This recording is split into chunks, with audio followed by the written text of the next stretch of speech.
Chris here again with part 4 of the Friday the 13th Retro Review Halloween special.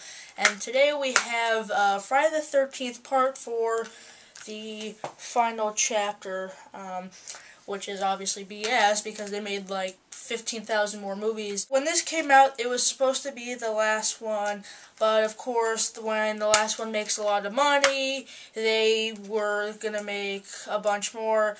And what's funny is the ending to this movie suggests a sequel, so I don't know if they had it planned from the start, but either way, they definitely made a lot of money with this movie, so if they had it planned intentionally or not, they still made a gazillion of these movies. This is the movie where they introduced the Tommy Jarvis and the Jarvis family, which are later in Part 5 and Part 6. And basically the story is Jason's back from the events from Part 3. He gets put into this hospital morgue, and somehow, they never explained it, but he gets revived in the morgue, and he kills the two people that were working in the hospital. He later finds these group of kids that are at the Camp Crystal Lake again, and they also find he also finds a family named the Jarvis family, who I guess lives there or staying there for the summer or whatever they were doing, and it's basically, near the end, a fight against the Jarvis family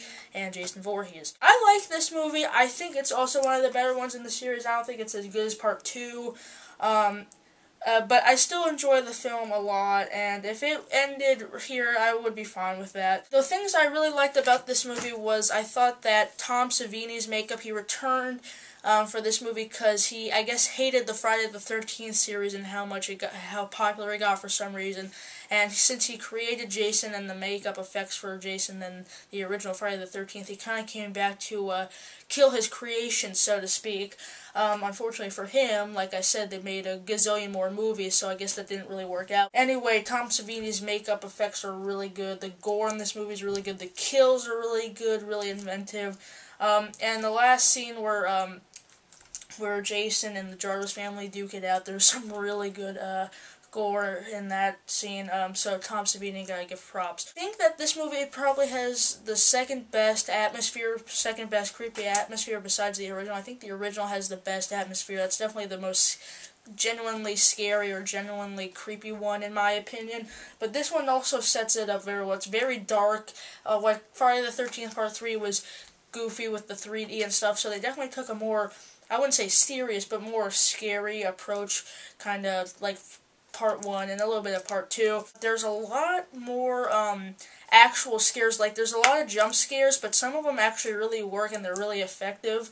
And some of them are like jump scares, but they are not jump scares at the same time, like there'll actually be something happening in that jump scare. There won't be like just a cat. A lot of times where the Friday the 13th movies wait, like they'll go to a window and find no one there, and then they turn back and they see Jason or someone there, or a jump scare's coming. Usually the scare happens a little bit before, like when you don't expect it, like they'll go up to the window and BAM! Right, something comes out of the window, or something drags them out of the window before, so that actually scared me a couple times. There's some really good kills and really some good jumpy moments in the film, and I like that a lot. Also, Tommy Jarvis, he's been played by Corey Feldman in this movie, and this is the one movie where Corey Feldman is not annoying. And this was kind of, I think, when Corey Feldman was getting popular. And this was actually, Crispin Glover was actually in the movie, and this was before he got popular. I know George McFly is in a Friday the 13th movie, but I don't know what it is with the Friday the 13th series. It's like, they have like the people, it's like the #1 series for actors to go before they get popular. And they also get the best deaths. Like Kevin Bacon had the best death in the Friday the 13th Part 1. Crispin Glover by far has the best death in the movie. It's like the producer said, you know what, you're going to be famous after this movie, so you might as well get the best death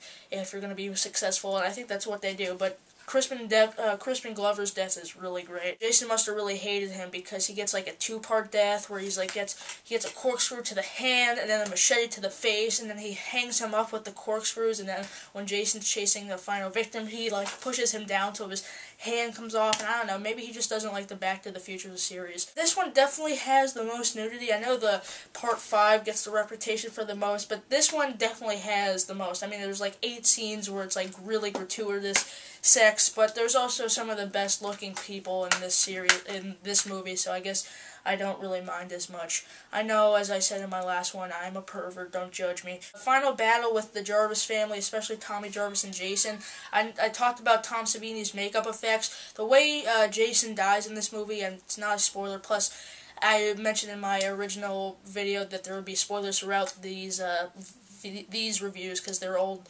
movies. The way Jason dies is really cool. I mean, he gets he gets his own machete to the face, and then he falls, and it goes like through his head, like it goes in deeper. And the makeup effects are really good. And you see Jason without the mask, and this one without the hockey mask. And the hockey mask looks a lot creepier this time around. So I really like the final conclusion. Although I think that part 2 still has the best. There are some problems, obviously. One is there's a lot of moments where like a character will die, and there'll be like 20 minutes where the people never question like where they are. Like I know like they've done that obviously in the other ones and pretty much everyone, but they have like good reason because it was only a span of a short time. But this one there would be like a long period where they don't ask where anybody is.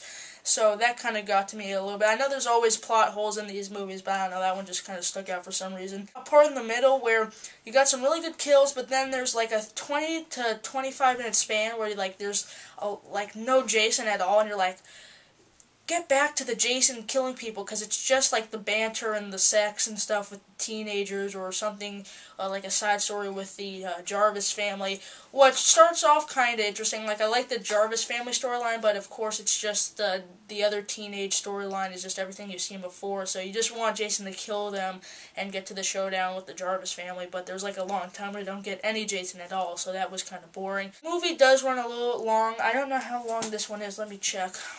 I'm going to do a little cheating here.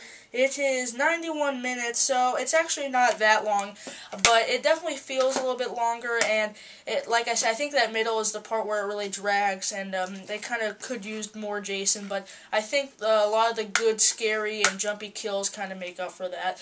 But overall, this is obviously not the final chapter, but I do think it's one of the better ones in the series, one of the more genuinely creepy ones, and a lot of the really good scares and really good creative kills in this one. Really good kills in this one. So I'm going to probably give this movie 3.5 out of 5. I like the film a lot. This is also the last film where you get the normal human Jason, and the other ones you'll get to the zombie Jason, and I'll talk about that when I get to those films. I do like the film. I think it would have been a good way to end it, even if they didn't. And it's definitely one of the better performances from Corey Feldman, believe it or not, and it has some really great makeup effects by Tom Savini. So if you like the film, if you like my review, please subscribe, click the like button, rate, comment, all that good stuff, and stay tuned for early screening of Tower Heist on Wednesday. It's a pretty early one, and then hopefully tomorrow I can get my Part 5 review up. So thanks for watching, see you guys later.